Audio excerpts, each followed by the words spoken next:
Hello, in this video I'm going to show how you can chat with AI in the Brave browser. So the AI is apparently called Leo. So I'm going to ask Leo what time it is, for example.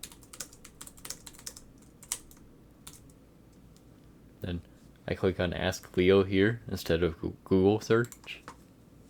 And as you can see, it gave me a response. It told me what time it is, and it's actually very up to date, so that's pretty cool. There's also different settings. If you click on these lines, you can select what kind of bots you use.